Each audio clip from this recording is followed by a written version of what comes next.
हरी भक्त समागमे सर्व भावे हरी भक्त समागमे सर्व भावे हरी सर्व कामे करी न सांगता साठविला राहे हृदय संपुष्टी बाहेर धाकुटे मूर्ती उभा मागण्याची आस पाहे मुखाकडे मागण्याची आस पाहे मुखाकडे चिंतिल्या रोकडे मनोरथ साठविला राहे हृदय संपुष्टी बाहेर धाकुटे मूर्ती उभा तुका म्हणे जीव भाव देवा पायी तुका म्हणे जीव भाव देवा पायी ठेवून ते काही न मागती साठविला राहे हृदय संपुष्टी बाहेर धाकुटी मूर्ती उभा विठ्ठला विठ्ठला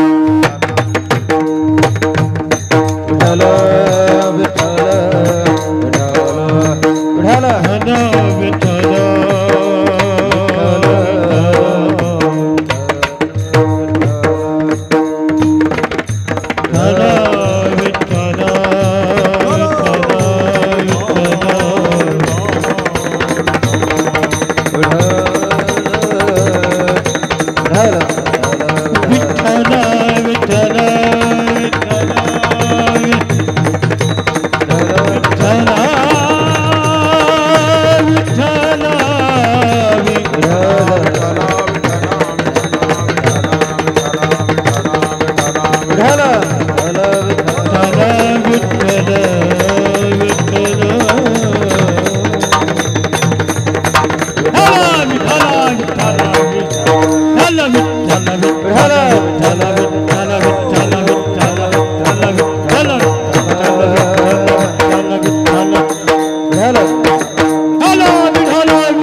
ब्रह्मानंदी लागली टाक टाळी कोण दे हात सांभाळ हरी समचरण सरोजम सांद्रणीलांबुदाभं जघरण हितपाणिं मंडनं मंडनानां तरुण तुलसीमालां कंजनेत्रं सदयधवलहासं विठ्ठलं चिन्तयामि ओम नमो ज्ञानेश्वरा करुणाकरा दयाळा तुझा अनुग्रह लाभलो पावन झालं चराचरी ओम नमो ज्ञानेश्वरा करुणाकरा दयाळा लाधलो लाधलो पावन झालं चराचरी ओम नमो ज्ञानेश्वरा करुणाकरा दयाळा तुमचा अनुग्रह लाधलो पावन झालं चराचरी ओम नमो ज्ञानेश्वरा करुणाकरा दयाळा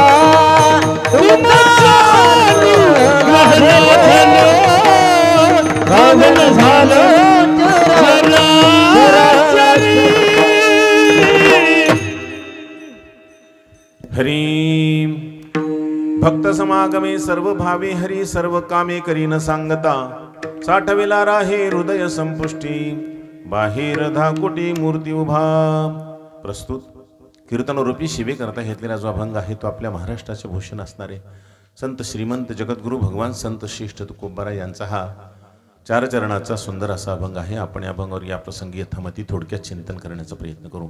आज हा जो सेवेचा योग आहे त्याचं कारण आहे प्रतिवर्षाप्रमाणे ग्रामदैवत भगवान हनुमंतरायांच्या कृपेने साधू संतांच्या आशीर्वादाने भगवान रुक्मिणी पांडुरंगाच्या कृपेने सर्वांच्या सहकार्याने चालत असणारा हा अखंड हरिनाम सप्ताह याही वर्षी एवढ्या कठीण परिस्थितीत सुद्धा कोरोनाचं संकट असताना सुद्धा आपल्या इथे हा कार्यक्रम अत्यंत आनंदात उत्साहात साजरा होत आहे। आणि अशा या उत्सवामध्ये आजची ही कीर्तन सेवा आपल्या सर्व ग्रामस्थांच्या वतीनं माझ्याकडे आहे, यथामतीने ही सेवा करण्याचा प्रयत्न करायचा आहे। विठ्ठला विठ्ठला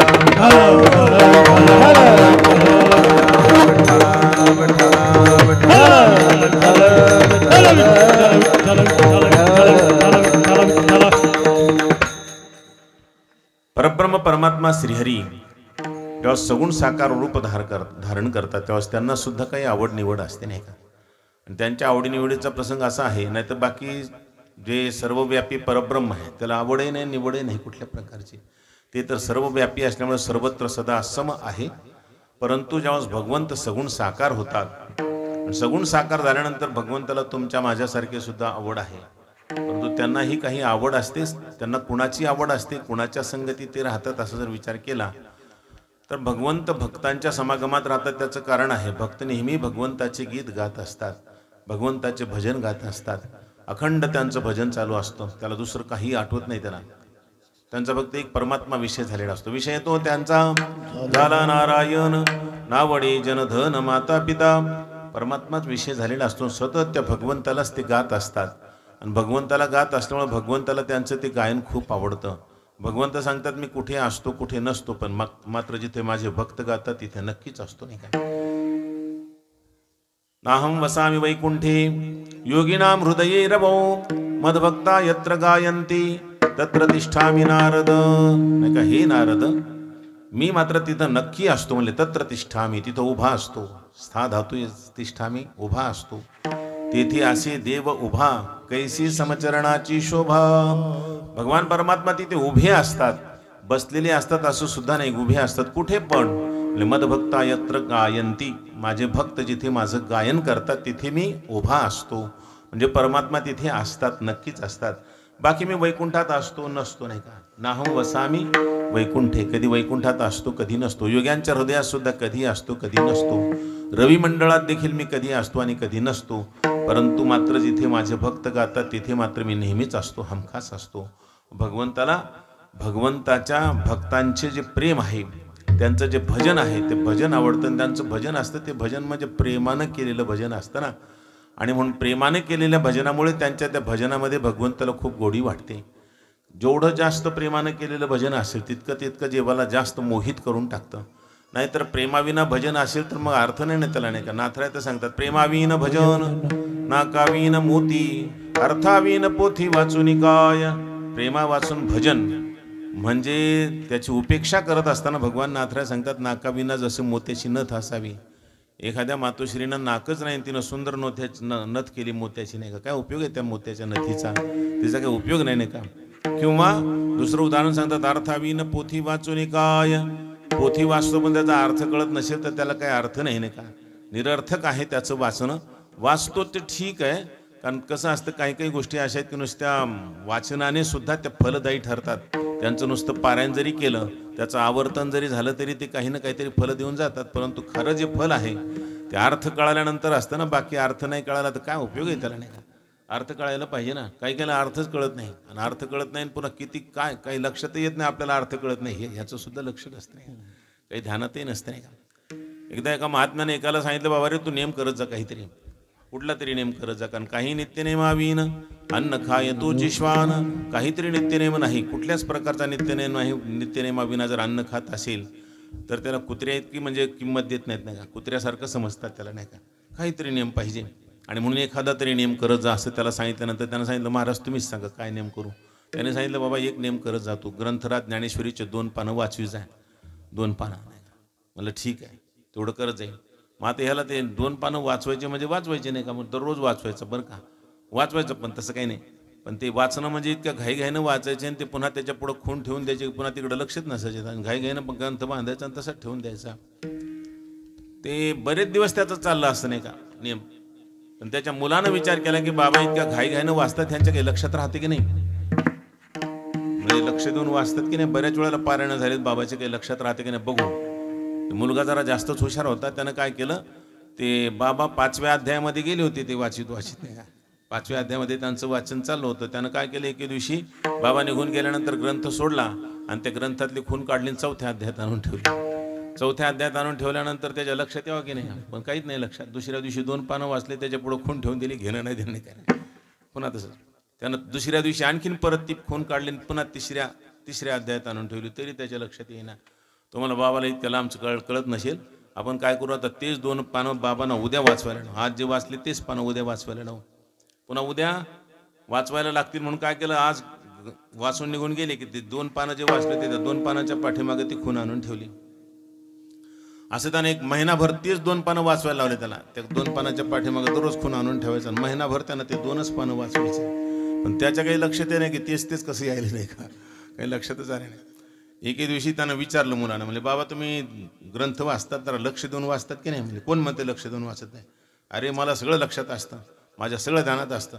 कानामागून येऊन मला शिकवायला काय म्हणले, शहाणा झाला काय कानामागून. पण नाही, तसं नाही म्हणले बाबा. मी एक म्हणालो की तुम्ही 1 महिना झालं तेच 2 पानं वाचवायला, तरी आणखीन तुमच्या लक्षात येईना की आपण तेच वाचवायलो. तुम्हाला हां, तरी म्हणलं पोथी पुढं कसं काय सरकत नाही का. पोथी पुढं सरकायला पाहिजे नाही का, पोथी पुढं कशी सरकत नाही का. म्हणजे ह्याचं जे वाचन आहे ते वाचन कसं आहे, फक्त अर्थाविना वाचन आहे. अर्थाने लक्ष द्यायचं नाही तिकडं, फक्त वाचवायचं म्हणजे वाचवायचं.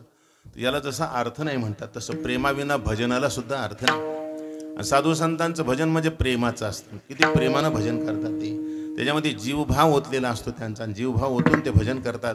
आणि असं भजन करत असल्यामुळे त्यांच्या भजनाची गोडी भगवंताला वाटते. आणि म्हणून भगवंत सांगतात, तत्र तिष्ठामि नारद, तिथे मात्र मी नक्की असतो. विठ्ठला विठ्ठला विठ्ठला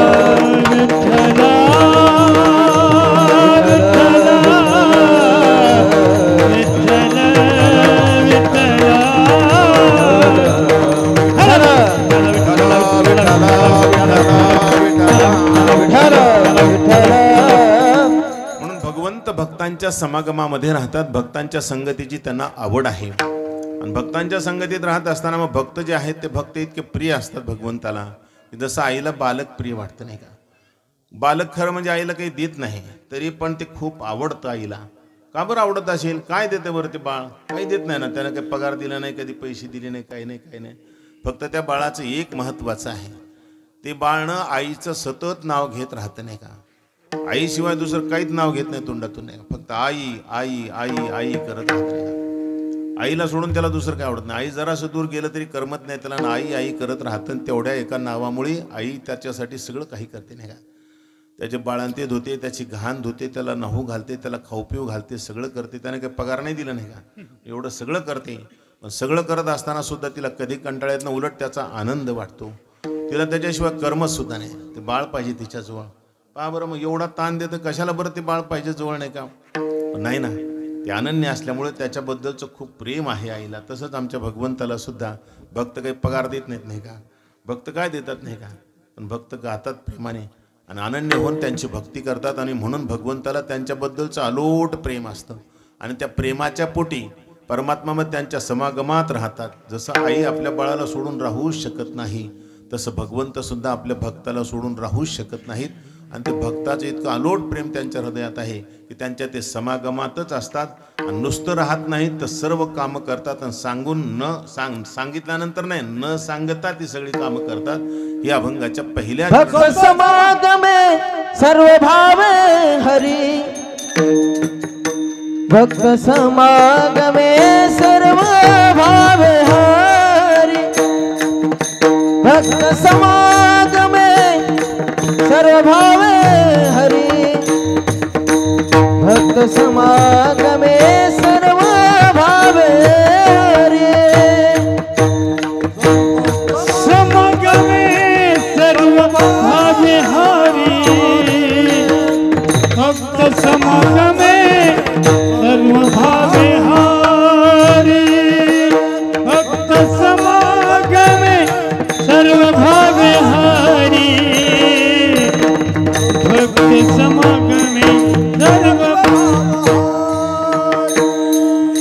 सर्व काम करीन सांगता,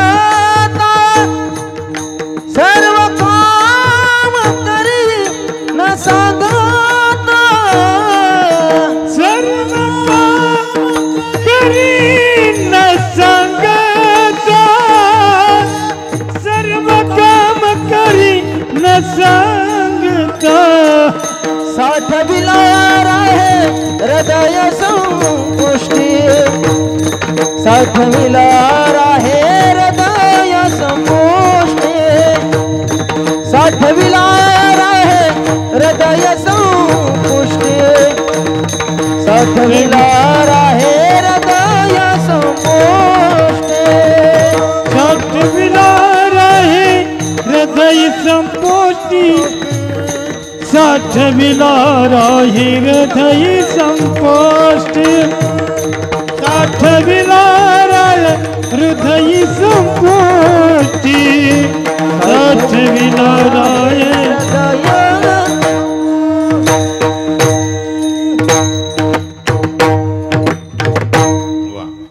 भक्त समागमे सर्व भावे हरी सर्व कामे करी न सांगता भक्त समागमे सर्व भावी हरी म्हणजे भगवंत समागमामध्ये भक्तांच्या राहतात आणि सर्व भावाने राहतात. म्हणजे कायेनं वाचेनं मनानं जसा भक्त भगवंताची सेवा करतो अगदी तसं परमात्मा त्याच्याकडे सर्व भावाने राहत असतात. आणि नुसतं समागमामध्ये राहत नाहीत तर काय करतात म्हणजे सर्व कामे करी न सांगता सर्व कामं करतात. आणि सर्व कामं म्हटल्यानंतर हे काम ते करत नाहीत असं म्हणायचंच नाही का. जी कामं असतील ती सर्वच कामं ते करत असतात. कोणती कोणती कामं करतात आता आपल्याला ते भक्तांच्या समागमामध्ये असल्यानंतर कळतील नाही का. ते भक्त समागमामध्ये राहतात आणि नुसतं राहावंसं वाटत नाही तर त्यांची सर्व कामं भगवंत करत असतात. ती कोणकोणती कामं करतात ते जर पाहिलं आपण तर एका अभंगामध्ये जो अभंग भगवान संत शिष्य तुकोबार यांचा आहे. ऊंच नीच काही नेने भगवंत तिष्ठे भाव भक्ती देखोनिया तिथ दासी पुत्र कण्या विदुराच्या भक्षी दैत्या घरी रक्षी प्रल्हादाची. एखादी दासी एका सोयीनं सगळी कामं कोणते कोणते ते सांगितलेत नाही का. दैत्या घरी रक्षी प्रल्हादाशी त्याचप्रमाणे शर्म रंगू लागे रोहिदासा संगी कबीराचे मागे शेले विणी सजन कसा या विकू लागे मांस माळ्या सावत्यास खुरपू लागे. पाबर किती कामं करतात भगवान परमात्मा. आता रोहिदास महाराज जे आहेत त्या रोहिदास महाराजांच्या घरी चमड्याचं रंगवण्याचं काम करायचं हे देवाचं काम आहे.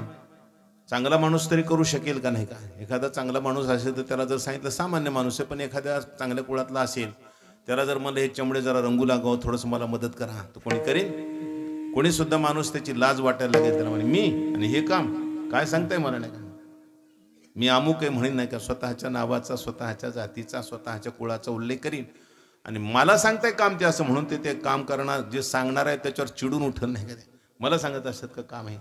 पावर मग सामान्य माणूस सुद्धा जे काम करण्यासाठी लाजतो किंवा जे काम करण्यासाठी त्याची तयारीच नसते कुठल्या प्रकारची ती कामं ब्रह्मांडाच्या स्वामीनं करावी नाही का. अनंत ब्रह्मांडाचे स्वामी असणारे परब्रह्म परमात्मा त्या परमात्म्यानं रोहिदासांच्या सोबत चर्मरंगू लागवावेत. चर्म रंगवण्याचं काम करा मग किती कठीण काम करतायत परमात्मा नाही का. एवढं कठीण काम आणि एवढं महान असणारं काम एवढं कठीण असणारं किंवा एवढं नीच काम म्हणा ना थोडक्यामध्ये नाही का. असलंही काम करण्यामध्ये भगवंताला त्याचं कुठल्याही प्रकारचा संकोच वाटत नाही. आणि म्हणून सांगता चर्मरंगू लागी रोहिदासा संगी कबीराचे मागे शेले विणी. आणि कबीरदासी महाराजांचा जो माग आहे त्या मागावर शेले विणण्याचं काम सुद्धा भगवंत करतात. म्हणजे ही कामं भगवंतानं करायची नाहीत म्हणजे तरीही पण भगवंत ते करत असतात. म्हणून सर्व कामे करी हे करत असताना भगवंत तिथं लाज कुठल्या प्रकारची धरतच नाहीत नाही का. साधा वया भक्तिकाज नाही लाज धरीत असे. हा तेच म्हणाल कस काय मला चिटकत ना स्वर.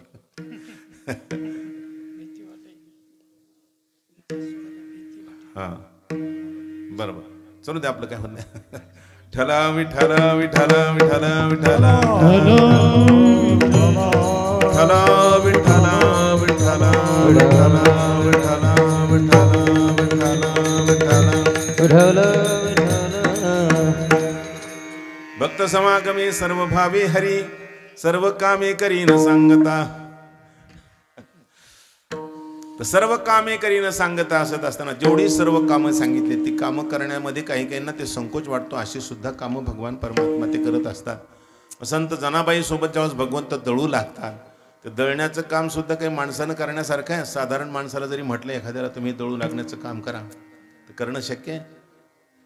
एखाद्याला जर सांगितलं नसतं कधी 2-4 दिवस लाईनच नाही, समजा डिपो जळाला काही झालं लाईनच नव्हती आणि दळणच नाही आता घरामध्ये, मग बाईनं दळायला सुरुवात केली, जर ती जर म्हणली मालकाला थोडं दळू लागावं नाही का, मला वाटत नाही कोणता एखादा मालक तयार होईल नाही का. काय म्हणतेस मला, मी माणूस आहे नाही का, मला दळायला लावते का काय, एखादी बाई बोलो नाही का, मला नाही, मी नाही दळणार नाही का.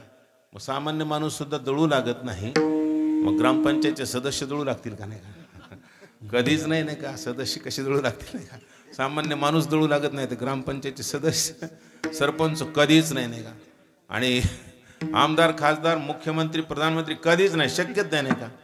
आणि मग भगवान परमात्मा तर असे अनेक मुख्यमंत्र्यांचे मुख्यमंत्री आहेत ना नाही का, सगळ्या ब्रह्मांडाचे स्वामी आहेत ना ते, मग त्यांनी दळू लागावं का बरं जनाबाई सोबत नाही का, दळू लागायला पाहिजे का. पण ते भगवंताला त्याचं कुठल्याच प्रकारचा संकोच वाटत नाही. माझी जणी थकलेली आहे, दिवसभर कष्ट करते बिचारी ती, माझ्या भक्ताची माझ्या नामदेवाची सेवा करते ती, आणि सगळ्या एवढ्या मोठ्या कुटुंबाची सेवा करत असताना माझी जणी थकून जाते.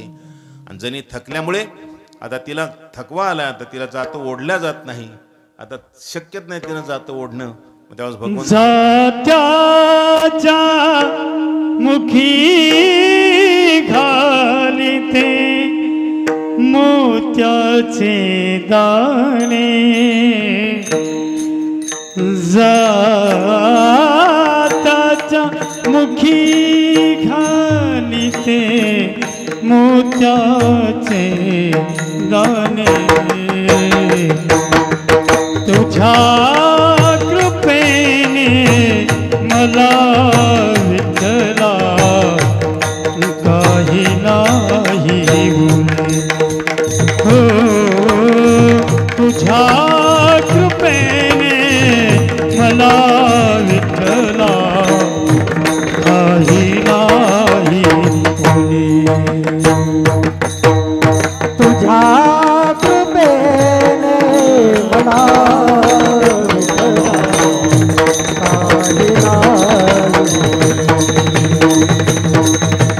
तुझ्या कृपेने मला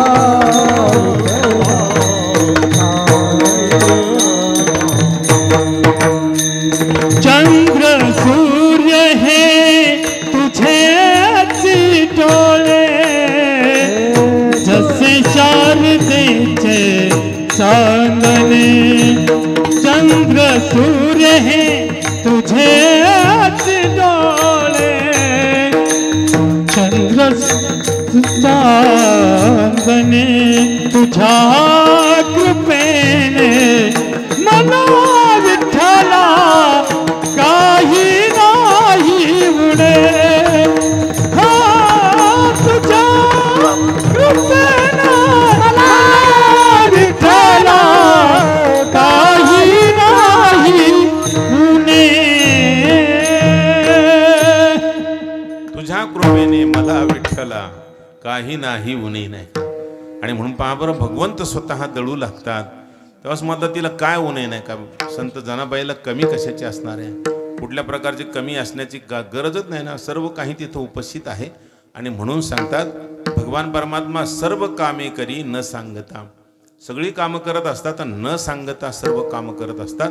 अशा प्रकारानं सर्व कामं करणारे परब्रह्म परमात्मा श्रीहरी, त्यांना फक्त एकच आहे, भक्तांच्या समागमाची आवड आहे. आणि भक्तांच्या समागमाची आवड असल्यामुळे भक्त समागमात राहायचं, आणि भक्त समागमामध्ये आणि मग त्या भक्तांची सर्व कामं करायची, जी कामं कोणीही करण्याला लाजतं असं आपण आता सांगितलं नाही का. काही काही कामं असे असतात की ते महिलांचेच असतात, पुरुषांचे नसतात नाही का. जसं संत सावता महाराजांच्या मळ्यामध्ये भगवान संत श्रेष्ठ खुरपू लागतात, म्हणजे भगवान परमात्मा खुरपू लागतात संत श्रेष्ठ सावता महाराजांच्या मळ्यामध्ये, तेव्हाच ते खुरपायला जातात. तर खुरपायचं काम आपल्याकडे कोण करतात, बहुतेक महिलाच करतात ना. कधी कधी करत असतील एखाद्या वेळेस अडी अडचणीला एखादा माणूस नाही का, पण बहुतेक करतच नाही नाही का अडचणीला. यावर्षी सगळ्यांना म्हणजे फार कमी प्रमाणामध्ये नाही का, बहुतेक माता भगिनीच खुरपायचं काम करत असतात ना. आणि मग सावता महाराजांच्या मळ्यामध्ये जर जास्त तण झालंय तर खुरपायला जायचं, तर देवाला काय खुरपायची गरज आहे बरं. खरं म्हणजे देवाला 16,108 पत्न्या होत्या, त्या सगळ्याच एके दिवशी आणल्या तर सगळं आरणचं शिवार खुरपून निघालं असतं नाही. आरणचं नुसतं सावता महाराजांचाच मळा नाही, आरणचं सगळं शिवार खुरपून निघालं असतं नाही का. सगळ्याच एके दिवशी फक्त सांगायचं, ऐकलं नसतं त्याने नाही का. एवढ्या आज्ञाधारक पत्न्या भगवंताच्या त्या थोड्यात म्हणल्या असं जा तुम्हालाच खुरपायचं तर खुरपा आम्ही नाही करणार. पण भगवंतानं कधीच सांगितलं नाही काम, ते काम कधीच केलं नाही. भगवंतानं स्वतःच ते कामं केले. त्याचं कारण काय की भक्ताच्या संगतीत राहत असताना देवाला त्याचा आनंद वाटतो. भगवंताला भक्ताच्या समागमात राहावं असं वाटतं. माझा भक्त आणि त्या भक्ताच्या प्रेमानं गायलेल्या भजनाचा आनंद भगवंताला घ्यावा असं वाटतो. आणि म्हणून भगवान परमात्मा त्या भक्तांच्या संगतीत राहतात.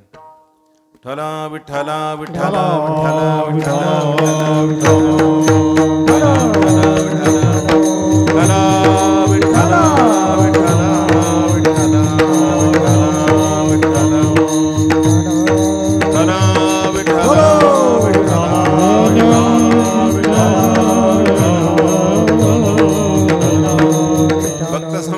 सर्व भावी हरी न सर्व कामे करी न सांगता. याच्यामध्ये न सांगता हे पद महत्वाचे नाही. भगवान परमात्मा न सांगता सगळे कामं करतात. खरं सांगायचं ना, न सांगता कधी आता लेकरं सुद्धा करत नाही, सांगून सुद्धा करत नाही, तर न सांगता कशाचे करतात नाही का. आता समजा भाऊ सारख्या आश्रमातले विद्यार्थी असे शिस्तीत ठीक आहे नाही का, तर काही काही ठिकाणी तर फार अवघड आहे नाही का. आई वडिलाचं काम ऐकतं ना तर आमचं कोण ऐकायला नाही का. असे असतात ना नाही का. कधी महाराजांना सांगितलं हे बाळा पाणी घे बरं नाही का. पाणी घे म्हणे तर दुसऱ्याला मध्ये पाणी घे ना नाही का. महाराजाला पाणी पाहिजे, पाणी दे नाही का. ते तिसऱ्याला सांगते, ते चौथ्याला सांगते, आणि सगळ्यात शेवटचं पुन्हा पहिल्याला सांगते नाही का. महाराजांना मनानंच घ्यायचं का म्हणे. महाराजांना कंटाळून म्हणा राहत्याकडे पूर्व मीच घेतो नाही का. कशाला काय काय नाही कसं काय शक्य आहे का ते आहे का काय. मग सांगायचं तात्पर्य असं सांगून सुद्धा काम ऐकत नाही. मुलं तर घरचं तर ऐकतच नाहीत नाही का. जाऊ द्या नाही का. मग घरचंच ऐकत नाही तर आमचं कुठून ऐकणार आहेत नाही का. न सांगता प्रश्नच नाही, सांगून सुद्धा करत नाहीत न सांगताचा प्रश्नच नाही. हां न सांगता करतील पण आगाव कामं करतील नाही का. जे कामं करायचे ते नाही करणार, आगाव कामं मात्र निश्चित केल्याशिवाय राहणार नाहीत. कधी कधी असतात ना असे नाही का, आगाव कामं करतात, न सांगता करतात पण आगाव कामं नाही का. महाराजांना सांगितलं जा रे पेढे घेऊन ये बरं पूजेला नाही का. 5 रुपये दिले होते त्या काळामध्ये. 5 रुपयाचे 3 पेढे येत होते. आता नसतील येत नाही का, त्यावेळेस येत होते नाही का. 5 रुपयाचे चांगले मोठे मोठे पेढे 3 यायचे. तो समजा इथून गेला मानव तोडून पेढे घेऊन यायला लागला. रस्त्यामध्ये म्हणला पेढे 3 आले. तर आश्रमात मी स्वामीजी दोघं जण असत नाही का. आता एक स्वामीजीचा आणि एक माझा 2 पेढे झाले आणि एक शिल्लक राहिले ना. 3 आलेत ना नाही का. एक शिल्लक राहिला मला खाऊ द्या म्हणला तर काय हरकत नाही, हे शिल्लकच एरवी तरी नाही का. आणि तो पेढा खाल्ला. खाल्ल्यानंतर रस्त्यात येत असताना म्हणला खूप छान पेढा आहे गाड्या म्हणला. आता तिथे गेल्यावर स्वामीजी आपल्याला देणारच येते नाही का. तो एक दुसराही खाऊन टाकला पुन्हा रस्त्याने. आल्यानंतर गुरु स्वामीजीच्या हातावर एक पेढा दिला राहिलेला. स्वामीजीने सांगितलं का रे एकच पेढा आला का म्हणे. नाही नाही गुरुजी 3 आले होते नाही का. कमाले नाही का. आणि 2 काय झाले म्हणले. स्वामीजी मी असा विचार केला की 3 पेढेत एक तुमचा आणि एक माझा आणि एक शिल्लक रावला म्हणून एक खाल्ला नाही का. आणि दुसरा म्हणजे तुम्ही मला देणारच होते म्हणून खाल्ला नाही का. कसा काय खाल्लास म्हणल्यानंतर तोही उचलला गुरुजीच्या हाताला आणि तोही खाल्ला नाही का. ते अशा प्रकारचे आगाव कामे असतात. न सांगता करतात पण आगाव कामं करतात. जे सांगितलेले काम ते नाही करणार नाही का. विठ्ठला विठ्ठला विठ्ठला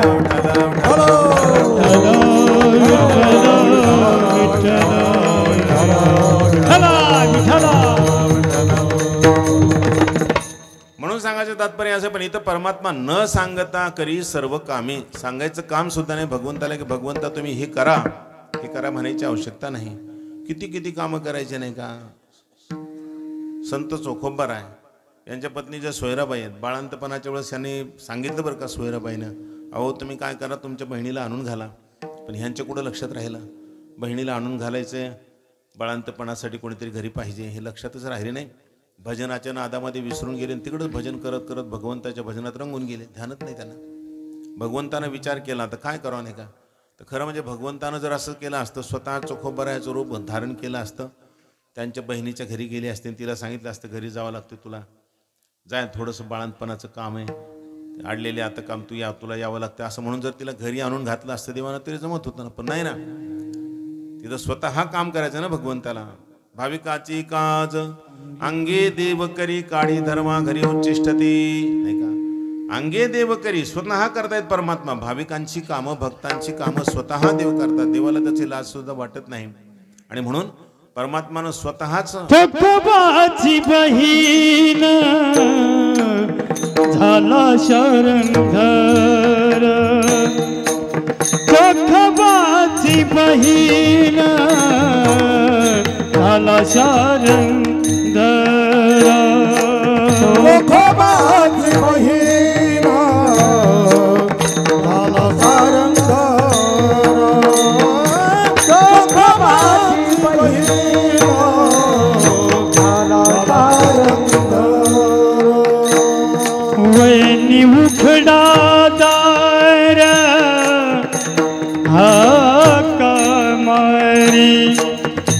वहिनी उघडा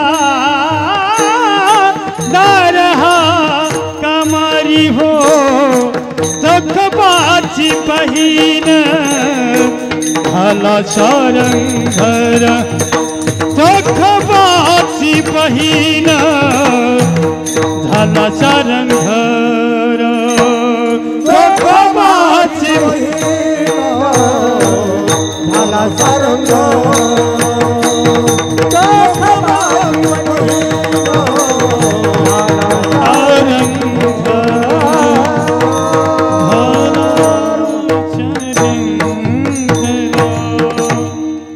चोखोबाची बहीण झाला सारंगधर वहिनी उघडादार हकामारी भगवंत स्वतः चोखोबाची बहीण झाले आणि घरी आले.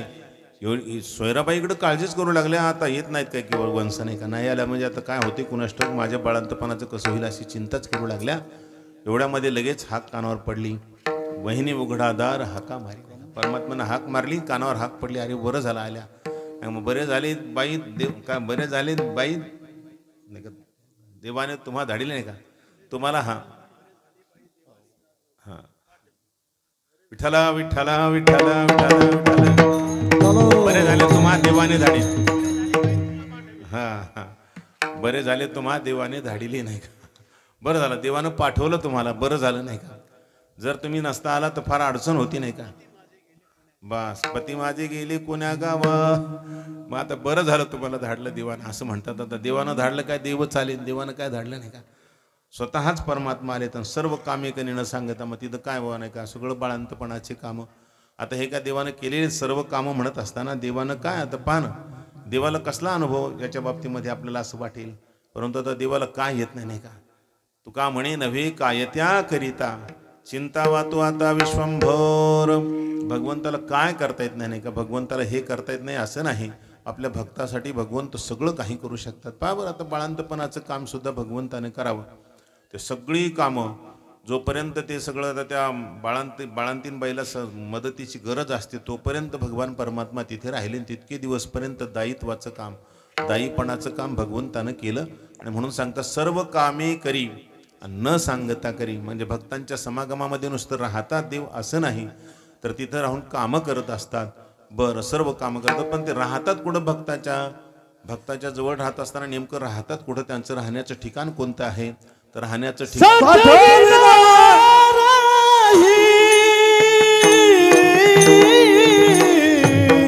हृदय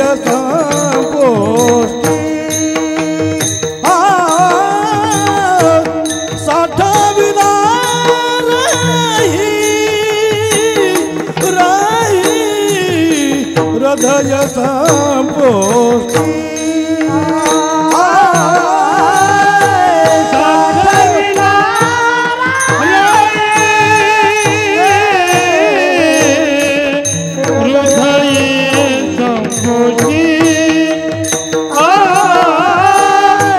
साठविला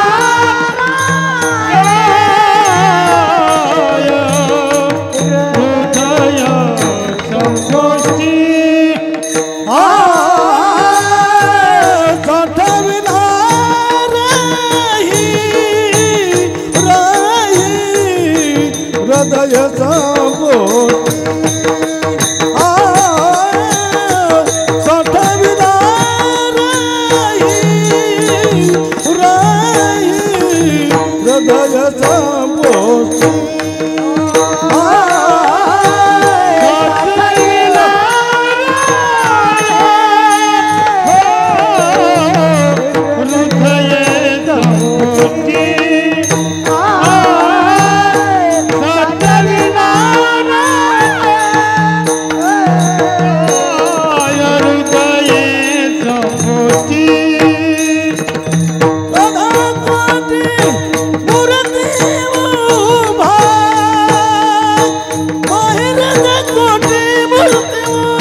साठविला राहे हृदय संपुष्टी बाहेर धाकुटी मूर्ती उभा.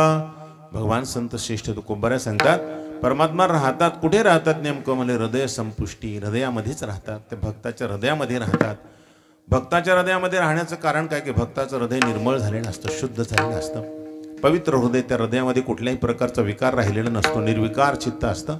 असं शुद्ध हृदय भगवंताला राहायला आवडतं. भगवंत अशा शुद्ध हृदयामध्ये नित्य निवास करत असतात, नेहमी राहतात. म्हणून साठविला राही तसं तुमच्या माझ्या सुद्धा हृदयामध्ये परमात्मा असतात पण राहत नाहीत. असतात म्हणजे सर्वांच्याच हृदयात. कारण भगवंत सांगतात ईश्वर सर्वभूतानां हृदयेषु अर्जुन तिष्ठति भ्रामयन् सर्वभूतानि यंत्रारूढानि माया. प्रत्येकाच्या हृदय देशामध्ये परमात्मा असतात, परमात्मा निवास करतातच. पण परमात्मा राहत असताना असतात राहतात स्वतः तिथे.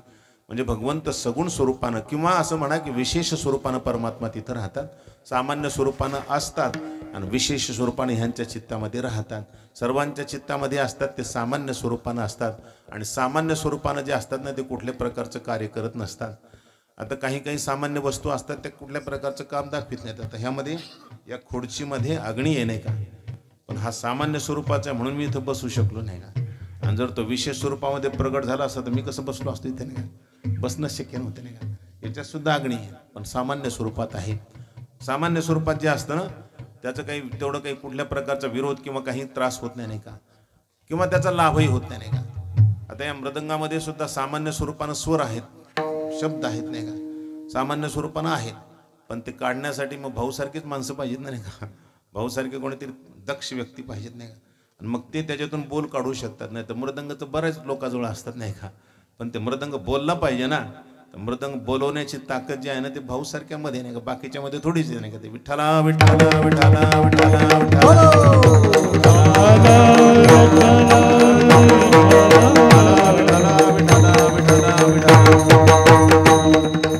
हे विशेष नाही का. आता जे बोलू लागले की नाही ते मृदंग बोलू लागला की नाही ते विशेष आहे. पण ते विशेष कोणालाही जमत नाही करायला नाही, ते तिकडं असतं नाही का, हेच विशेष.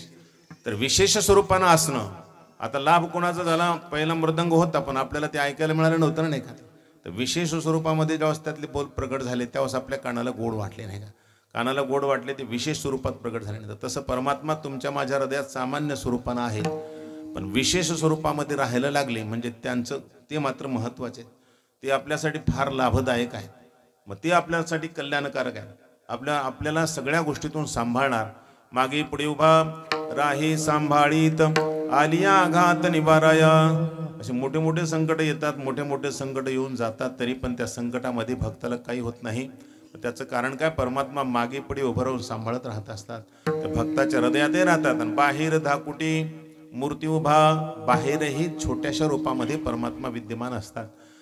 कारण सर्व कामे करतात म्हणल्यानंतर हृदयात राहून कशी कामं करता येतील बरं भगवंताला. मग बाहेर धाकुटी मूर्ती उभा, बाहेरही आहेत परमात्मा, हृदयातही आहेत. आणि तसं पाहिलं तर परमात्मा सर्वत्र व्यापक आहेत. विठ्ठल जळी स्थळी भरला, रीता ठाव नाही उरला, अजिमी दृष्टीने पाहिला विठ्ठलाची विठ्ठल. परमात्मा सर्वत्र सुद्धा आहेत. जळास्थळामध्ये सगळ्यामध्ये भरलेले. एक वस्तू अशी नाही की ज्या वस्तूमध्ये परमात्मा नाहीत. परमात्मा सर्वत्र आहेत, सर्वांमध्ये विद्यमान आहेत. सर्वांमध्ये विद्यमान असून सुद्धा माझ्या हृदयात सुद्धा आहेत. म्हणजे आतही आहेत आणि बाहेरही आहेत. आणि भक्तासाठी मग आत बाहेर सर्वत्र परमात्मा.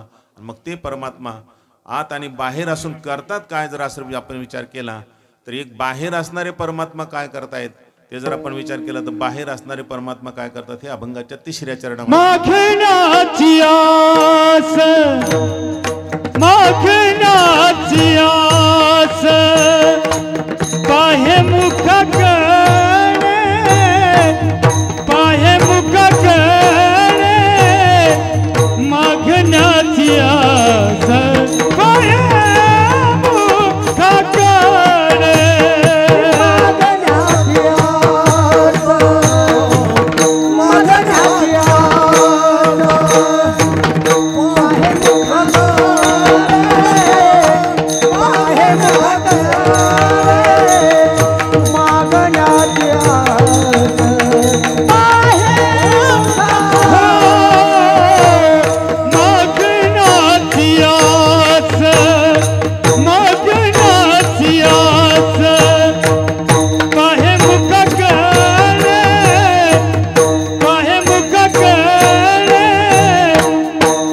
मागण्याची आस माया मुखा कळे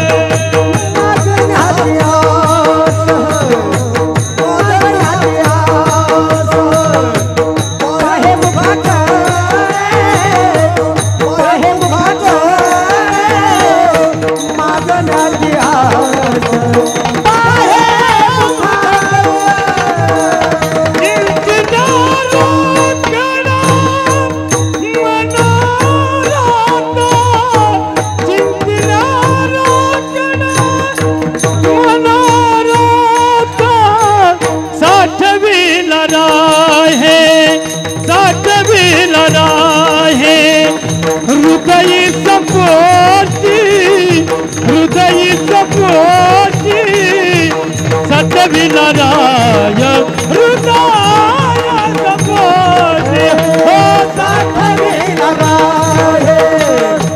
सतविनाराय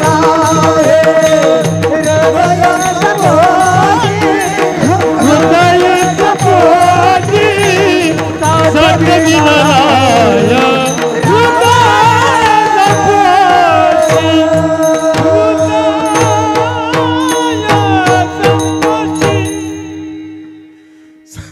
साठविला राही हृदय संपुष्टी बाहेर धाकुटी मूर्ती उभा. परमात्मा त्या हृदय संपुष्टामध्ये साठवलेले राहतात आणि बाहेर धाकुटी मूर्ती करतात काय म्हणले मागण्याची वास पाहे मुखाकडे चिंतिल्या रोकडे मनोरथ. बाहेर असणारे जे परमात्मा आहेत जे धाकुटी मूर्ती उभा आहेत परमात्मा ते परमात्मा काय करतात भक्ताच्या मुखाकडे पाहत असतात. काय पाहतात ह्याला काही मागायचंय का हे पाहत असतात. म्हणजे भक्तांना काही मागण्याची इच्छा आहे का. यद्यपि भक्तांचा असं पाहणं असतो की काही मागणे ही आम्हा अनुचित वडिलांची रीत जाणत असो पण त्यांच्या मनात चुकून सुद्धा कधी काही आलं जर त्यांनी मागितलं तर मागितल्याबरोबर द्यायचंच असं भगवंताची दक्षता असते. भगवंत सावध असतात आणि म्हणून मागण्याची आस पाहे मुखाकडे काहीतरी मागावं ह्याने आणि त्यासाठी मागण्यासाठी तो काही मागतो काय यासाठी भगवंत सारखं त्याच्या मुखारविंदाकडे पाहत असतात. माझा भक्त मला काही मागेल का असं पाहत असतात. बरं नाही मागितलं तरी पण त्याच्या मनात जरी कल्पना आली नुसती नाही का मनात जरी संकल्प झाला की आपल्याला असं असतं तर बरं झालं असतं तर असं जर असतं तर मनात जरी आलं तरी भगवंत लगेच ते साकार करून ठेवतात. इतके दयाळू परमात्मा आहेत नाही का. म्हणजे नुसते राहतात जवळ म्हणजे असं नुसतं राहत नाहीत तर आपल्या भक्तांच्या कामना पूर्ण करण्यासाठी सुद्धा तत्पर असतात. त्यांच्या मनात नुसतं आलं तर चिंतिल्या रोकडी मनोरथ जर त्यांनी मागितलं तर बाहेर असणारे परमात्मा त्यांच्याकडे लक्ष ठेवूनच असतात. पण जर त्यांनी नाही मागितलं तर हृदयात असणारे परमात्मा दक्षच असतात. त्याच्या मनात कुठं काय संकल्प आलाय हे करा वाटतं का ते करा वाटतं का लगेच ते संकल्पाला असलं तर संकल्प साकार करून ठेवणं हा भगवंताचा स्वभाव आहे. श्रीमद भागवतामध्ये ध्रुव महाराजांची कथा येते ना.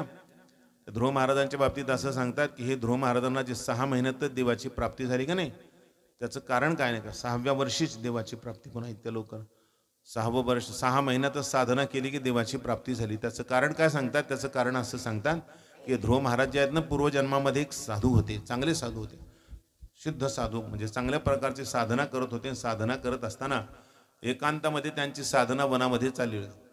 वनात राहून चांगली साधना करत असताना बरेच वर्ष त्यांचे झाले होते. आता 6च महिन्यामध्ये भगवंताची प्राप्ती त्यांना होणार होती. 6 महिन्यात देवाची प्राप्ती होणार असं आता जवळ आली होती देवाची प्राप्ती. 6 महिने म्हणजे आता काय नाही का 6 महिन्यात देवाची प्राप्ती.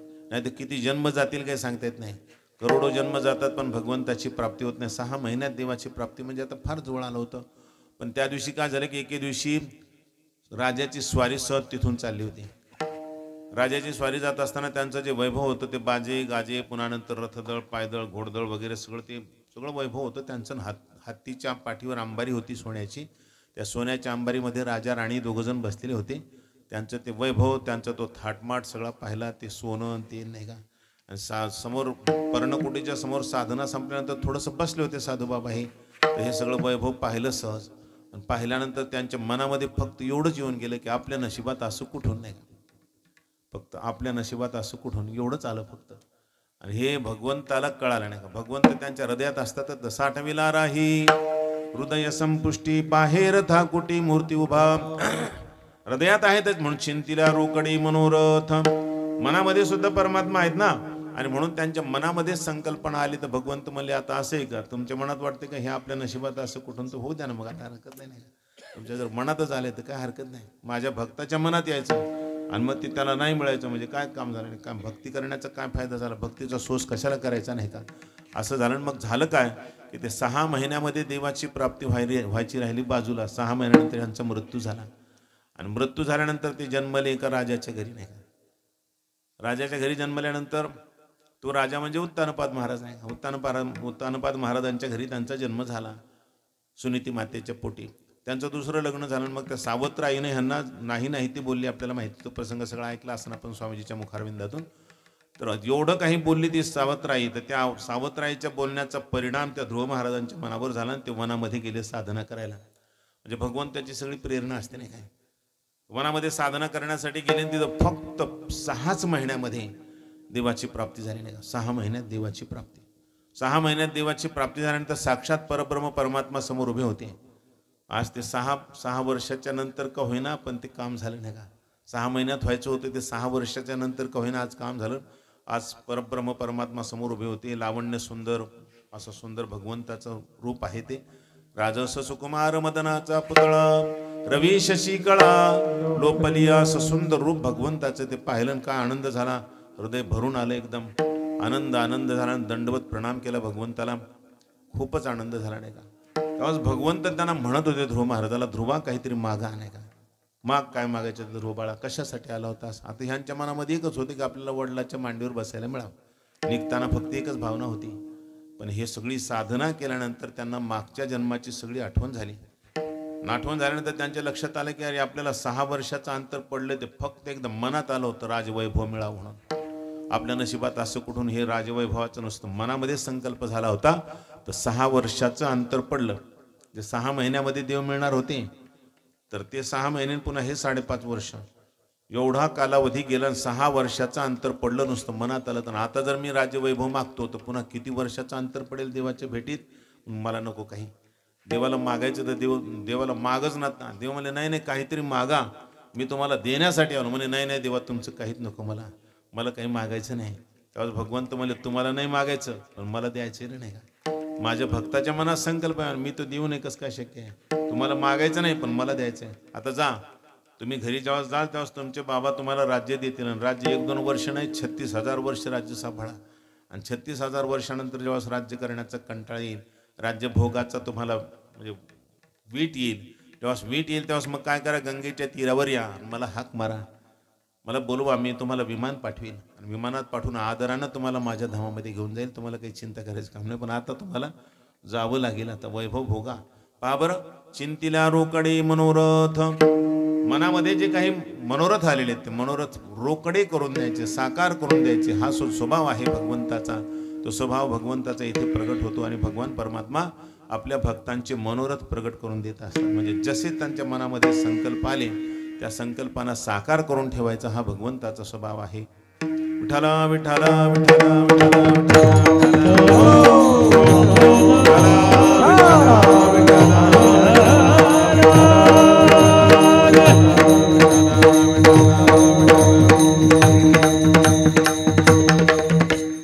म्हणून सांगतात, मागण्याची आस पाहे मुखाकडे, चिंतिल्या रोकडे मनोरथ. मागण्याची आस पाहे मुखाकडे, मागण्यासाठी मुखाकडे पाहतात आणि त्यांच्या मनामध्ये संकल्प आले की ते संकल्प सगळे साकार करून ठेवतात. म्हणून भक्ती करण्यामध्ये एवढा लाभ आहे. आपण भक्ती करत राहिलं पाहिजे. भक्ती करत राहिल्यानंतर भगवंत किती त्या भक्ताची चिंता करतात. त्यामधून दोघांचंही महत्त्व नाही का. एक तर भक्तांचं महत्त्व, आणि भक्त एवढे सामर्थ्यशाली असतात की देवाला त्यांच्या संगतीत राहावंसं वाटतं. आणि देव किती दयाळू असतात तेही आपल्याला याच्यातून कळेल. देव किती दयाळू असतात, आपल्या भक्तांच्या मनातले संकल्प सुद्धा साकार करून देतात. म्हणजे मनामध्ये जर संकल्प आला तर तेवढा संकल्प सुद्धा माझ्या भक्ताचा खाली नाही गेला पाहिजे, तो संकल्प सुद्धा पूर्ण झाला पाहिजे असं भगवान परमात्मा त्याचं सतत चिंतन करत असतात. आणि म्हणून चिंतिल्या रोकडे मनोरथ, मनोरथ लगेच साकार करून देणारे परमात्मा आहेत. आणि परमात्म्याला काही असंभव नाही, सर्व काही संभव आहे. म्हणून भगवंतानं करायचं ठरवल्यानंतर काय होणं शक्य नाही, सगळं काही होऊ शकतं. भगवंतानं जर विचार केला तर कोणत्याही गोष्टी अनायास सहजासहजी होऊ शकतात. आता जर समजा देवानं आपल्याला सगळ्यांना कोरोना मुक्त करायचं ठरवलं तर एका क्षणातच होऊ शकतं नाही का, सगळे मुक्त नाही का. भगवंताला जर आणखीन काही दुसरं आणायचं असलं तर दुसरे आणू शकतात नाही का, त्यांच्या मनावर आहे नाही का. भगवंताचा संकल्प आहे, त्याने काय करू शकत नाही, त्यांना काय करता येणं शक्य नाही. पण आपल्याला माहित आहे की भगवान परमात्मा आपल्या भक्ताला सांगून ठेवतात. अर्जुनाला युद्धाच्या प्रसंगात सांगितलं, अर्जुना माझ्या या विश्वरूपामध्ये तू पाहतो ना सगळ्यांचा विनाश चाललेला, पण तू लक्षात ठेव तुम्ही पांडव आणि हे माझे जे भक्त आहेत तेवढे सगळे वेगळेच बरं का, तुम्हाला काही होणार नाही, घाबरू नका. तसं महामारी आहे म्हणले, ही विश्वरूपाची महामारी, आणि विश्वरूपाच्या महामारीतून तुम्ही वाचलेले आहेत नाही का. पांडवांना तुम्हाला भीती नाही त्याची नाही का. तसं आपण सुद्धा भगवंताचं चिंतन करत असताना आपल्याला भगवंताची म्हणजे बाकीची भीती मानायचं कारण नाही. भगवान परमात्मा आपलं निश्चित रक्षण करत असतात. आमच्याजवळ भगवान कुठे रक्षण करायला, म्हणजे भगवंताचं नाम तर आहे ना. भगवंताचं नाम जरी असलं तरी आपलं रक्षण होऊ शकतं नाही का. आयुर्वेदामध्ये एक मंत्र दिलेला आहे, एक श्लोक दिलेला आहे.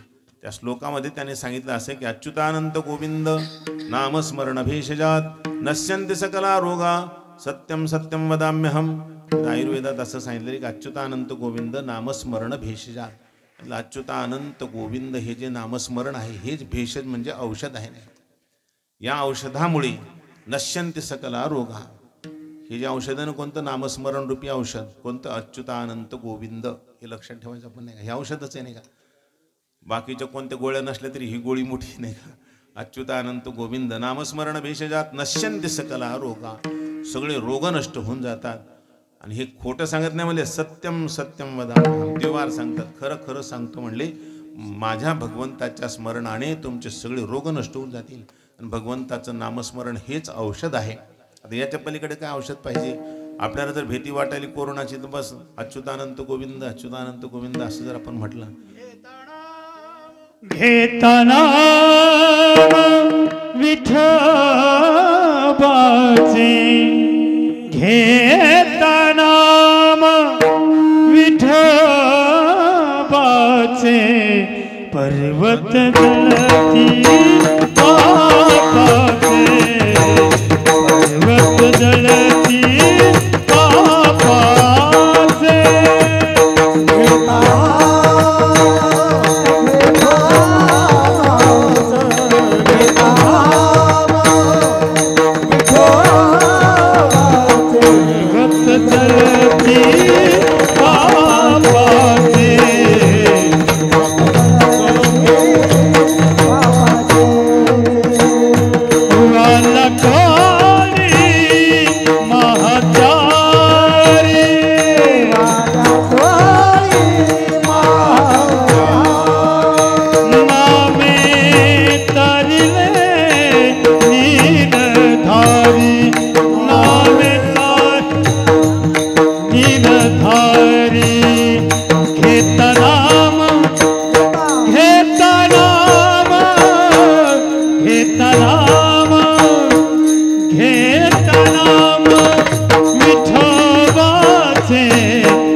सांगतात, घेता नाम विठोबाचे पर्वत जळती पापाचे. पापाचे पर्वत जळाले म्हणजे पापच तर रोगाच्या रूपाने येत असतात. तुका म्हणे पापी ती रोगाची रूपे. म्हणून आपण जर भगवंताची भक्ती केली, भगवंताचं नामस्मरण केलं तर भगवंत नेहमी आपल्या सोबत असतात आणि आपल्याला संकटाची भीतीच मारण्याचं काम नाही. रोगाची काय भीती नाही. जरी असेल भीती ठीक आहे, लोकांना असेल ती भीती, पण आपण जर नामस्मरण करायला लागलो भगवंताचं तर आपण भिण्याचं कारण नाही. कारण भगवंत भक्तांच्या समागमात राहतात आणि त्यांचे सर्व मनोरथ पूर्ण करत असतात. आणि म्हणून भगवंताच्या नामात सुद्धा ती ताकद आहे आपली अनंत संकट दूर करण्याची. आणि अशी जी सामर्थ्य शक्ती नामाची आहे, ती नामाची शक्ती असल्यामुळे आपण नामस्मरण करायला पाहिजे, जास्तीत जास्त नामस्मरण करायला पाहिजे. आणि हे अच्युतानंद गोविंद हे नाम तर सतत घ्यायला पाहिजे. असं कधी संकट आले, आता आणखीन पुन्हा जास्त महामारी म्हणेलच नाही या वर्षात नाही का. त्या दिवशी उगाच बसलो होतं टी व्ही ऐकत नाही का, कधी मी तर पाहतच नाही. आता मला नकोच वाटायला, भीतीच वाटते नाही, काहीतरी नवीनच सांगत राहतात नाही का. ताण होतो ना नाही का नसलेला. 7 येणार आहेत मला, असं 7 रोग नाही का, असे भयानक अशा महामारी 7. काय ताण आहे नाही का. एकानंच एवढं परेशान केलं तर 7 आल्यावर काय काय होते कुणास ठाऊक नाही. कसे परेशान होते तर एक आले होते 8 महिने आपले कार्यक्रम बंद राहिले तर 7 आल्यावर तर कार्यक्रमाचं काय होते कुणास ठाऊक नाही. भगवंताचं भजनच करू देते का नाही कोणास ठाऊक. महामारी नाही का किती अवघडे नाही का. पण असो आपण आपलं नामस्मरण करत राहू नये का. आणि ते नामस्मरण केल्यानंतर भगवंत आपल्या समागमात राहतील आणि आपल्याला काय भीती आहे मग त्याची नाही का. असेल असला तर असला रोग आपल्याला काय भय त्याच पण आपण निर्भय राहायचं काम आहे. म्हणून सांगतात अशा प्रकारानं आपण भगवंताचं सतत चिंतन करत राहणं. त्या चिंतनामुळे त्या गायनामुळे भगवंताच्या भजनामुळे भगवंत आपल्या सानिध्यात राहतील. आणि भगवंत आपल्या सानिध्यात राहिल्यामुळे आपल्याला कुठल्या प्रकारची चिंता करण्याचं कारण नाही. मग भगवंत आपली सर्व चिंता करत असतात. साठविला राहे हृदय संपुष्टी बाहेर धाकुटी मूर्ती उभा विठोबा रखुमाई. हरी हरी विठोबाय रखुमाई. हरी विठोबाय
भक्त समागमे सर्व भावी हरी सर्व कामी करीन सांगता.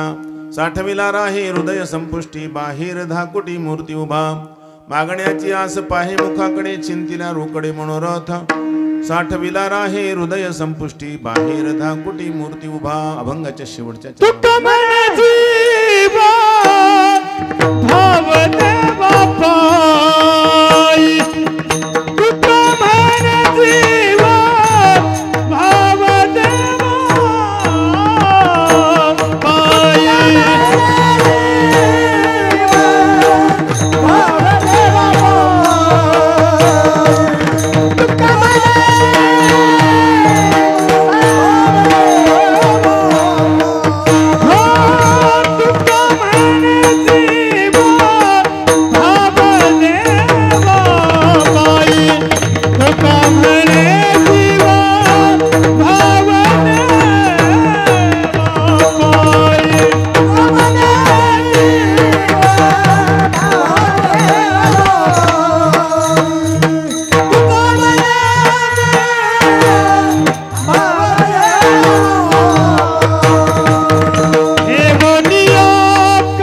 हरी तुका म्हणे जीव भाव देवा पायी ठेवणी ते काही न मागती.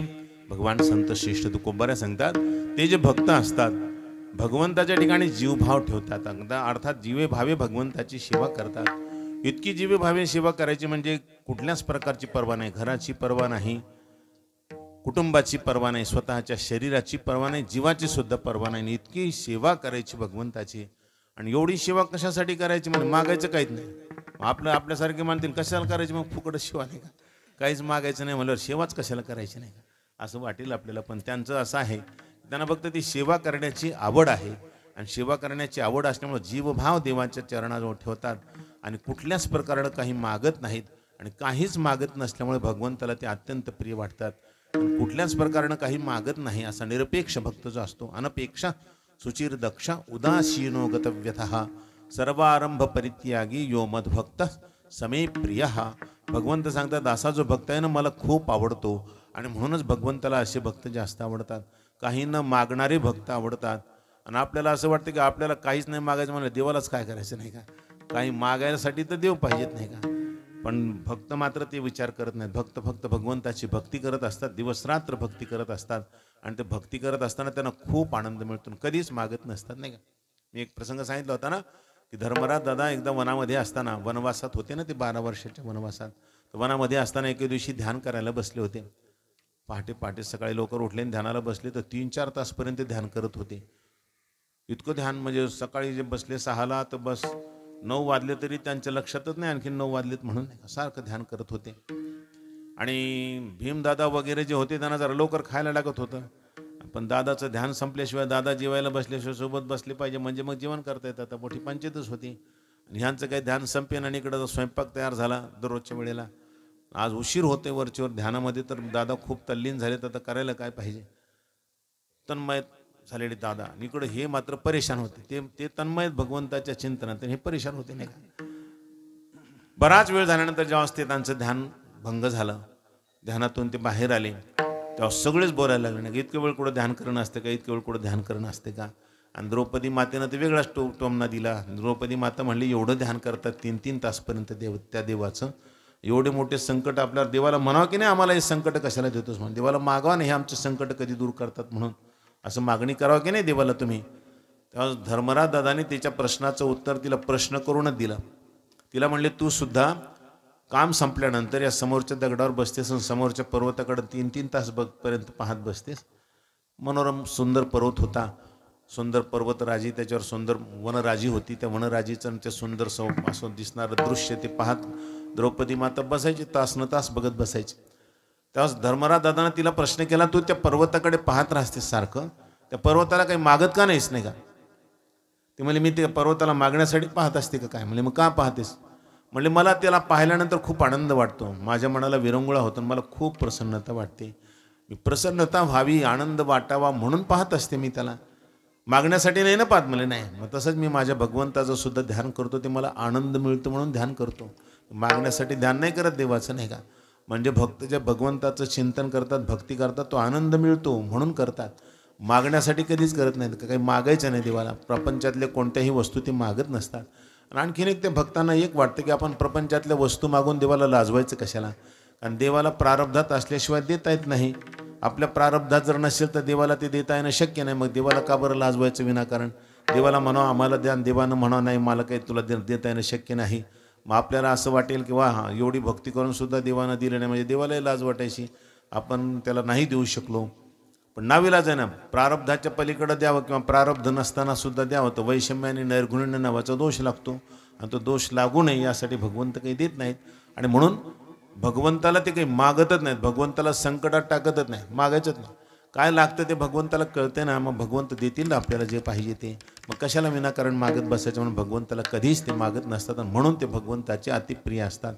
असे व्यवहारामध्ये सुद्धा पाहणं, जे लेकरू वडिलाला कधीच काही मागित नाही ते जास्त आवडते नाही का, कधीच काही मागत नाही ते लेकरू जास्त आवडतं. जे सदा टुमणं चालूच असते, हे पाहिजे दादा आणि ते पाहिजे दादा असं म्हणत असेल तर ते आवडतच नाही का, ते त्याला फटकूनच राहतात नाही का. काय करावं, मागते काय की आता समोर आले की त्यांना वाटतं नक्की मागते आता काहीतरी नाही का, असं त्याचा धाकच असतो नाही का. तसं काही काही भक्तांचा धाकच असतो. भगवान पांडुरंगाला तर असं वाटत असेल की आलं रे बाबा आता पळून जावं का काय की नाही का, मागते काय की काय असं वाटत असेल भगवंताला. काही काही भक्त आले की, काही भक्त आल्यानंतर वाटत असेल बस काही नाही, काहीच मागत नाही, कधीच नाही. किती त्याच्या सानिध्यात राहू दे काही मागत नाही. मग असे जे भक्त असतात ते भक्त भगवंताला अतिशय प्रिय वाटतात, आणि असे भक्त भगवंताला कधीच काही मागत नाहीत. मग भगवंत त्या भक्तांच्या समागमात राहतात. ते काही मागत नाहीत ना, असे भक्त देवाला खूप आवडतात, मग त्यांच्या समागमामध्ये राहतात. मग मात्र त्याने जरी काही मागितलं नाही तर त्यांना कधी अतिशय आवश्यक काम पडलं तर ते मागणार नाहीत, पण भगवंत न सांगतात त्यांची कामं करून टाकतात. अरे माझा भक्त एवढी भक्ती करतो मला कधी मागत नाही, आज त्याच्यावर हे काम पडलेलं आहे, आज त्याच्यावर हे मोठं संकट आलेलं आहे, त्याच्यावर परिस्थिती बिकट आलेली. मग अशा प्रसंगात जर आपण नाही काम करायचं तर कोण करील. मग भगवंत तिथे सर्व कामं करत असतात आणि न सांगता करत असतात. भक्त कधी देवाला त्रास देण्याचा विचार करत नाही, तर भगवंत सुद्धा त्रास घेतल्याशिवाय राहत नाहीत. मग त्याचा सर्व त्रास नष्ट करून टाकतात. आपण स्वतः कितीही कष्ट झाले, भगवंताला काय कष्ट येत नाही का. भगवंतानं संकल्प मात्रामध्ये सगळं काही करता येतं, भगवंताला त्याचे काही कष्ट नसतात. असे जे भगवान परमात्मा आहेत ते आपल्या भक्ताची कोड पुरवतात, आणि म्हणून भक्ताने सदैव भगवंताची भक्ती करावी, पण मागत काही जाऊ नये. काही मागितलं की मग मात्र ते मागितल्यामुळं मजुरी होत असते, मग भक्ती होत नसते. आणि मजुरी झाली किंवा मजुरीमध्ये फिटमफाट झालं, पुन्हा काही मागायचं काम नाही का. आपण मजुरी केली, देवाची भक्ती केली, देवाला काही मागितलं की देवा म्हणतात तुला ते मागितलं ते दिलं, आता तुझं माझं काही घेणं देणं राहिलं नाही का, तुझा माझा संबंध संपला नाही का, तुझे मागितलं होतंस ते दिलं. जसं वर्षभरासाठी कामाला राहिलेला जो गडी असतो त्याचं जे काही ठरलेला मोबदला आहे, 1,00,000 1,50,000 काय असेल, 1,00,000 असेल 1,50,000 असेल, तुम्ही म्हणता 1,50,000 कशाला वाढवायला, नाही 1,00,000च बरं आपल्याला काय करायचं नाही तर नाही का 1,00,000च नाही का, 1,00,000 त्याचं काय जे असेल वर्षाचं तेवढं 1,00,000 त्याला दिले की काम संपलं. पुन्हा त्याला काही द्यायचं का, आता काही नाही द्यायचं. तो जरी म्हणला आता काही द्या, तर तुझं संपलं ना काम, तुझं जेवढं होतं तेवढं वर्षभर काम केलंस, 1,00,000 रुपये दिले, तुझं माझं संपलं, आता काही संबंध राहिला का तुझा माझा, असं म्हणणार की नाही आपण. त्याचं कारण काय, आपली बोलीच तेवढी होती नाही का. तसं आपण भक्ती करताना देवाला काही मागितलं तर देव म्हणतात तू जेवढं मागितलं तेवढं त्याला बोली संपली, आता तुझं माझं काही देणं घेणं राहिलं का, काही संबंध नाही. पण काहीच मागत नसल्यामुळे मग मात्र त्याचं सर्व काही देवाला करावं लागत असतं. एखादा असा नोकर असेल की सर्व काही सेवा करतो पण मालकाकडून काहीच घेत नाही का, कधीच घेत नाही काय. आणि सेवा तो कोणतीही करतो आणि किती मोठी करतो, दिवसही कळत नाही रात्रही कळत नाही, सारखी सेवा करतो. मग अशा सेवकासाठी, अशा नोकरासाठी मालकसुद्धा तत्पर असतात. त्याच्या जर मुलीचं लग्न आलं असेल तर त्यामध्ये तू काही काळजी करू नको, मुलीचं लग्न करायचं ना. मग जसं स्वतःच्या मुलीचं मालक लग्न करतो अगदी तसं त्याच्या मुलीचं लग्न करतो. नाही ही माझीच मुलगी आहे, चिंताच करू नको. मग पहा बरं, त्यानं जे पैसे घेतले ना त्याला हे सौभाग्य कधीच मिळायचं नाही का. मालकानं स्वतःची मुलगी समजून तिचं लग्न करावं, मालकानं स्वतःचा मुलगा समजून त्यांच्या मुलाशी लग्न करावे, त्यांना शिकायला पैसे द्यावेत. म्हणजे मालकानं सगळं असं करावं. ते कधी होईल, पण निष्काम सेवा केल्यानंतर. हे जसं आहे व्यवहारामध्ये तसंच परमात्म्याचं सुद्धा आहे. भगवंताला जर आपण काही मागितलं तर मागितल्यानंतर मजुरी होत असते, भक्ती होत नसते. आणि म्हणून भक्त काही मागत नाहीत. आणि म्हणून सांगतात इथे तुका म्हणे, जीव भाव देवा पायी ठेवणी ते काही न मागती. आज काय व्हायला गेलं हां, असू दे आता जे आहे ते नाही का. झालं आपलं गेलं कडीला तर नाही का, साल कडीला गेलं नाही का.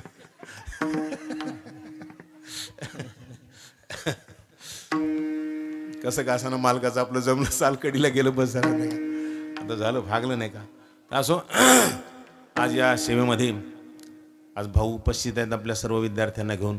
सगळे विद्यार्थी त्यांचे आहेत. आज आमचे स्वामीजीसुद्धा दिवसभर कथा करून सुद्धा उपस्थित आहेत. आणि स्वामीजीच्या संस्थेतले विद्यार्थी, भाऊंच्या संस्थेतले सर्व विद्यार्थी, नादब्रह्म संस्थेतील विद्यार्थी आणि भानुदास महाराज, दत्ता महाराज, माधवभाऊ आपल्या गावचे सर्व भजनी मंडळी हे सगळेजण इथं उपस्थित आहेत. आणि या सर्वांच्या उपस्थितीमध्ये हा सेवा करण्याचा योग झालेली जी सेवा आहे ती ग्रामदैवत भगवान हनुमंतरायांच्या चरणी सेवा समर्पित करू. सेवेला विराम. प्रेमाने एकदा माऊलींचं आणि तुकोबरायांचं भजन करू. सगळ्यांनी टाळी वाजवून भजन करायचं आहे. टाळी वाजवा बरं का सगळ्यांनी. हां, आपण गेल्या वर्षी जशी टाळी वाजवली होती नाही का, माऊलीचं भजन करत असताना तेव्हा 3 वेळेला टाळ वाजवतात. हे टाळ वाजवायचे नाही तर भाऊ मृदंग वाजवायचे नाही. खूप मृदंग वाजवला आणि बिचाराने किती, आता मगाशी पाहिजे किती जोरजोरात मृदंग वाजवला. आता आपल्याला टाळी वाजवायची, त्यांना मृदंग वाजवू द्यायचा नाही. तेवढ्या वेळात बरं का आपण सगळ्यांनी टाळी वाजवू. हरी ज्ञानेश्वर माऊली, ज्ञानराज माऊली तुकाराम, ज्ञानेश्वर माऊली. हरे ज्ञानेश्वर माऊली, ज्ञानराज माऊली तुकाराम, ज्ञानेश्वर माऊली. हा, ज्ञानेश्वर माऊली. सगळेजण वाजवा, मागचे वाजवत आहेत. ज्ञानेश्वर माऊली, ज्ञानराज माऊली तुकाराम, ज्ञानेश्वर माऊली. ज्ञानेश्वर माऊली, ज्ञानराज माऊली तुकाराम, ज्ञानेश्वर माऊली. ज्ञानेश्वर माऊली, ज्ञानेश्वर माऊली. ज्ञानेश्वर माऊली, ज्ञानेश्वर माऊली. ज्ञानेश्वर माऊली, ज्ञानेश्वर माऊली. ज्ञानेश्वर माऊली, ज्ञानेश्वर माऊली. ज्ञानेश्वर माऊली, ज्ञानेश्वर माऊली. ज्ञानेश्वर माऊली, ज्ञानेश्वर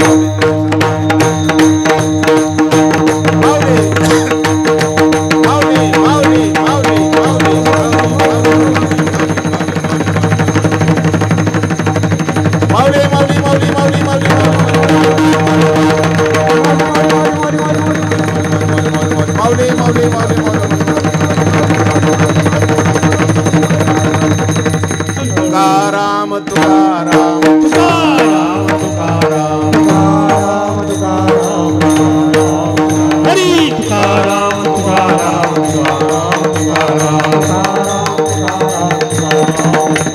तुकाराम तुकाराम तुकाराम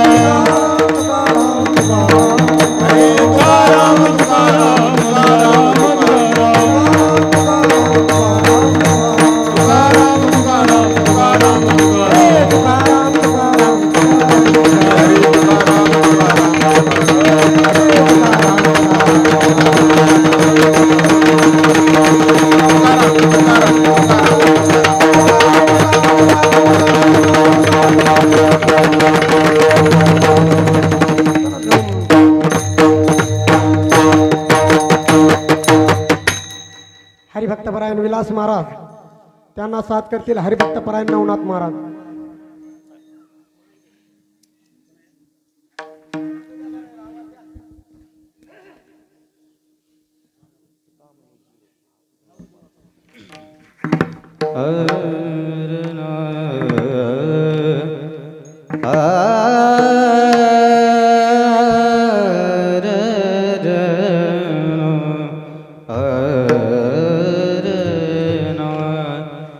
तुका मने जीव भाव देवा पाई, तुका मने जीव भाव देवा पाई, तुका मने भाव जीव देवा पाई,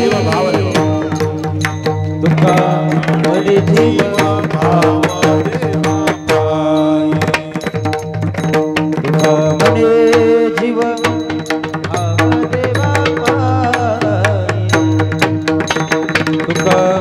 भले जीव भाव देव पाई, तुका भले जीव भाव देवा पाई, तुका भले जीव भाव देवा पाई, तुका भले जीव भाव देवा पाई, तुका भले जीव भाव देवा पाई, तुका भले जीव भाव देवा पाई, तुका भले जीव भाव देवा पाई, तुका भले जीव भाव देवा पाई, तुका भले जीव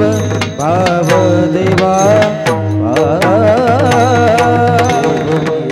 पाई, न लागती हे बोलिया पाई, न लागती हे बोलिया पाई, न मागती हे बोलिया पाई, न मागती साठ विलारा हे हृदय संतुष्टि, साठ विलारा हे हृदय संतुष्टि, साठ विलारा हे हृदय संतुष्टि, साठ विलारा हे हृदय संतुष्टि, देवन दिखाही न माग,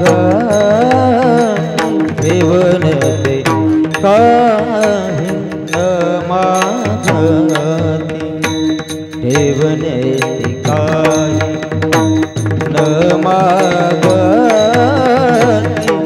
देवन ते काहे न मागती, साठ विलारा हे हृदय संतोषी, साठ विलारा हे हृदय संतोषी, साठ विलारा हे हृदय संतोषी, साठ विलारा हे हृदय संतोषी, रायथा कुटी मूर्ति उभा,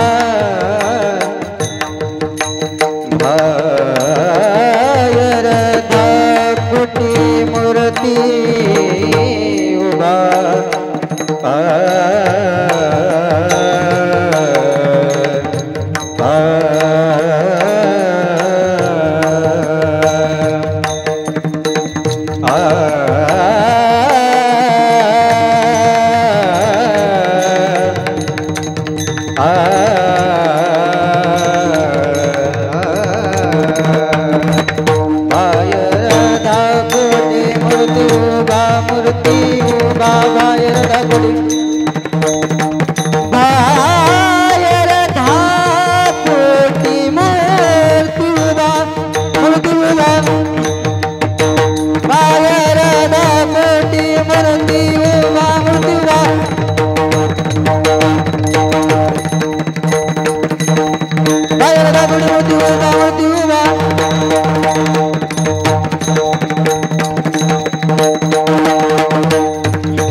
धनि ध प म ग रे सा धनि सा धनि सा नि सा सा नि ध प ग म धनि सा ग म धनि सा ग म धनि सा ग म धनि सा ग म धनि सा ग म धनि सा ग म धनि सा ग म धनि सा ग म धनि सा धनि सा धनि सा नि सा सा नि ध प म ग रे धनि सा धनि सा नि सा सा नि ध प म ग रे धनि सा धनि सा नि सा सा नि ध प म ग रे ग म धनि सा ग म धनि सा ग म धनि सा ग म धनि सा ग म धनि सा ग म धनि सा ग म धनि सा ग म धनि सा ग म धनि सा धनि सा धनि सा नि सा सा नि ध प म ग रे धनि सा धनि सा नि सा सा नि ध प म ग रे धनि सा धनि सा नि सा सा नि ध प म ग रे ग म धनि सा ग म धनि सा ग म धनि सा ग म धनि सा ग म धनि सा ग म धनि सा ग म धनि सा सा सा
साठ विलार हृदय संपुष्टि साठ विलार